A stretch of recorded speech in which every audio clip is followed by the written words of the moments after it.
Do you know the easiest way to cheat on the listening test? Cheat? Yeah.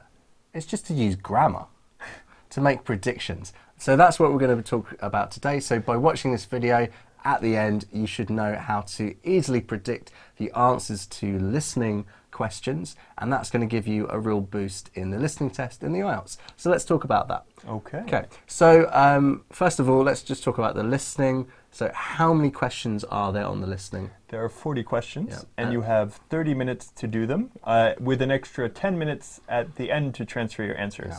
And how many recordings or texts are there? There are 4 recordings, okay. And that means 2 are about general topics, that's the first 2, and 2 are about academic topics. Yeah. And there are also 2 monologues, that means 1 person talking, and also 2 dialogues, that means 2 or more people talking. Yeah. So the monologues are the second and the fourth recording, and the dialogues are the first and the third. Okay. So what I've got is a couple of sample questions for Michael here. He's not seen them yet. So I'm just going to read the questions to him, and he's going to tell me his predictions for, firstly, sort of keywords to listen out for, the type of information, and then we're going to talk about how we can use grammar to make predictions. Grammar, logic, collocations. Yeah. And yeah, that's it. That's pretty much it. Okay. So the first question, so this is a multiple choice. So the question is, how many weeks will Bill study for? So A is 2 weeks, B 6 weeks, and C 12 weeks. So if you had that question in the test, what would you be thinking? So this is not so much predictions, this is finding the keywords, but the keyword is definitely the number of weeks. Yeah. And this was, sorry, you said again 2 weeks? So A was 2 weeks, B was 6 weeks, and C was 12 weeks. Okay, so I would be knowing I'm listening for a number, but I would also know the IELTS exam may be trying to trick me by using paraphrasing. So it may say, instead of 2 weeks, it may say half a month. Yeah. Okay. Instead of 12 weeks, it may be a quarter or a term. Yeah. Okay. And so I've got to be listening out for the number or paraphrasing for that.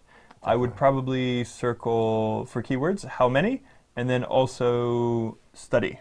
Yeah, because it's more than likely they're going to talk about all those numbers, but possibly it's, you know, in 12 weeks there's an important exam.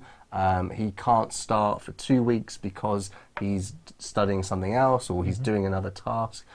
So you've got to listen out for those distractors. Oh, yeah. Distractors.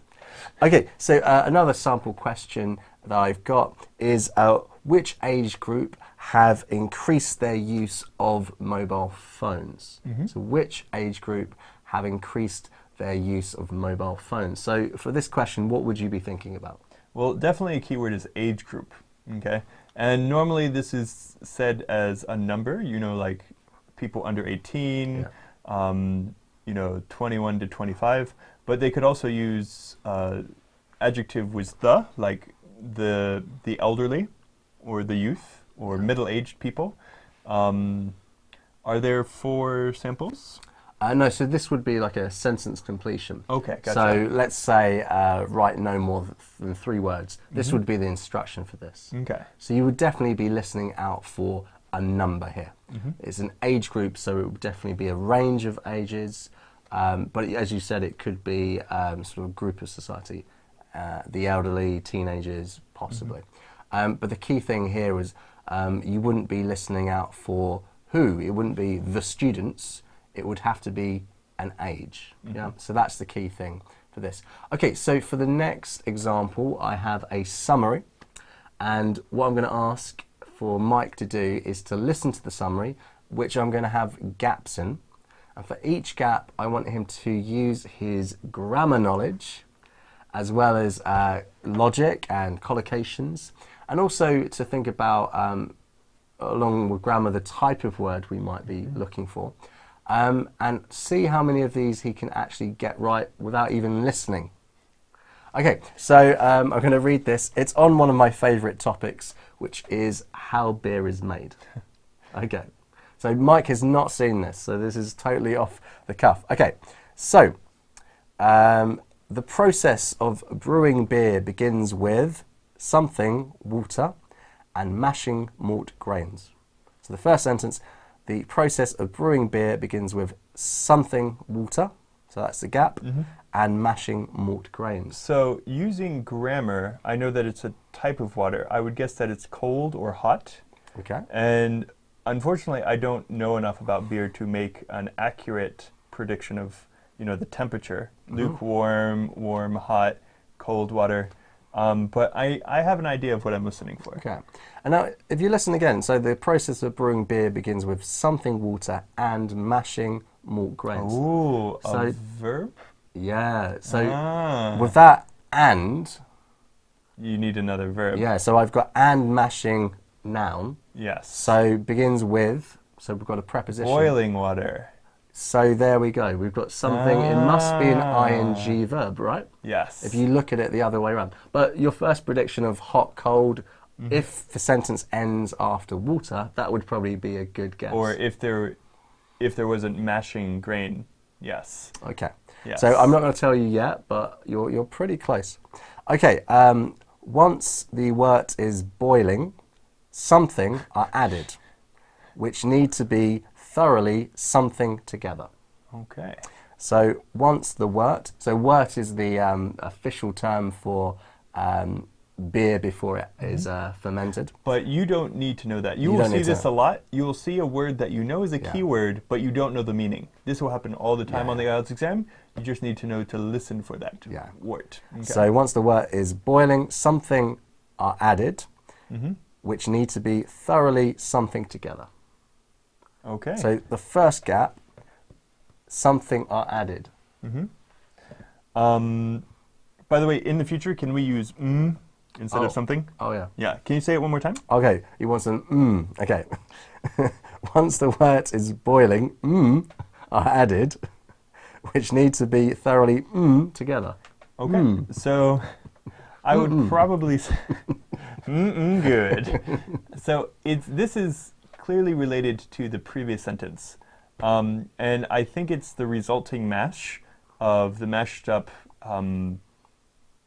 What was mashed again? And mashing malt grains. So the grains and the water mashed together. So the resulting mass, or the grains, the mashed up grains. So what type of what word is it? What type of word is it? A verb? Do you think? Is it an adjective? It's definitely a noun. You think a noun? Yeah. Yeah. The You're right. is added. Yeah. So is added is passive voice. Yeah. It's so the topic is something that is being added. And would you say from the grammar it's singular or plural? Well, so it's either a non-count noun or singular. So it's so once the wort is boiling, are added. Oh, not is, are. Are yes. added. So it's plural. Yeah. Okay, so we Yeah. can guess that. Yes. Okay, so we're listening for something probably with an S on it. Yes. Yeah. Okay. And the next one was the word. So once the wort is boiling, are added, which need to be thoroughly together. A verb, ing, mashed together. I can't think of not separated together, spun together. What do stripped together. What do we thoroughly together when we're talking about cooking? What has to be thoroughly mixed together? Oh my goodness! Mixed together. He's got it Okay. right. It is mixed. Yeah. And this is a Collocation. Yeah. Yeah. So sometimes you can even guess what it is without listening. Now, obviously, we're native speakers, but you can do this as well. If you do a lot of reading, you're going to see a lot of words that naturally go together. So just run through a collocation. What's a collocation in case... So, I don't which one sounds better, fast car or quick car? It's fast car. Quick car sounds weird. Same meaning, but it's not the collocation. It's weird. Some other ones are strong wind, heavy rains. Yeah, Okay. that's it, yeah. So let's move on to the next one. So after an the wort is cooled and into a fermenter before the yeast is added. Okay. So it could be a time frame, like after a while. So after an the wort is cooled. After an and hour. Ah. On the nose. Knew it was a time. Yeah, okay? yeah, must be and a then time. because of the grammar of an, you know, you and me both know our, even though it starts with an H, it has that the vowel sound at the beginning, and so we use an. What's a time that starts with a vowel sound? There's only really one I can think of. Okay, so after an hour, the wort is cooled and into a fermenter before the yeast is added. Put into, placed into? What type of, so you think it's a verb? Yeah. It's definitely a verb. Would you say it's, what tense would you say? So let's listen again. So after an hour, the wort is cooled and into a fermenter before the yeast is added. So that's definitely placed into a fermenter because it's the passive voice. Okay. Is fermented, and then because we can have passive voice, when we say a lot of passive voices next to each other, you don't have to say is fermented, is placed. You just need to say is fermented and placed. So you don't need to say it twice. This is present tense. You're very, very close. Yeah, very close. Definitely the passive voice. Yeah. Okay. Last sentence.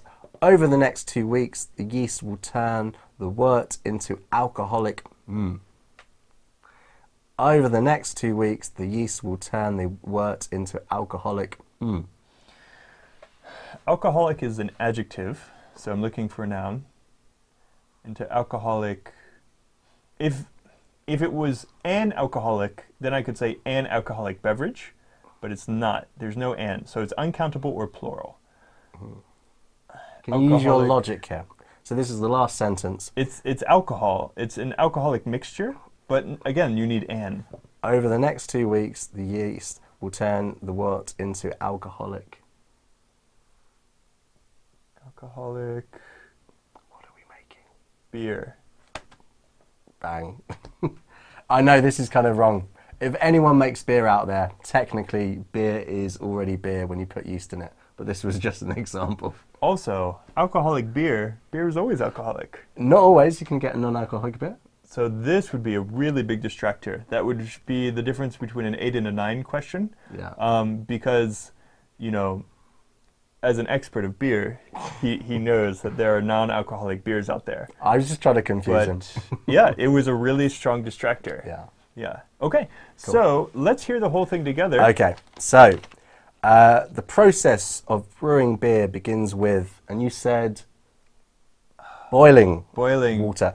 It's heating water, which is the same. But you guessed ing. And mashing malt grains. Once the wort is boiling, hops are added. Now hops, that's used for flavouring in beer, but you guessed it would be plural. And it's one of those weird things. Hops has an S on the end, and sometimes it is singular, but also used in the plural. So you guessed that there, and you may have caught the word because you were focusing on it there. And that's what we're trying to do, right? Yeah. We're setting it up so that you know what you're listening for. So hops are added, which need to be thoroughly mixed together, which you guessed. After an hour, you got that as well. The wort is cooled and poured into a fermenter. You said placed, put. It's the same kind of meaning. But it's a liquid. This is where logic would have made that make more sense. It's a liquid mixture. You don't place that into something. You pour it into something. But you were so close, and I think you would have definitely got that because you knew that it was the passive voice in the present tense. So poured into a fermenter before the yeast is added. Over the next 2 weeks, the yeast will turn the wort into alcoholic beer. Okay. I struggled with that last sentence because it doesn't really make sense as a brewer, but for this example, we're trying to distract you. Okay. Okay, so hopefully you've seen there that just by using your grammar knowledge, your logic, and things like collocations, you can get pretty close to guessing the answers to a summary type question in the listening.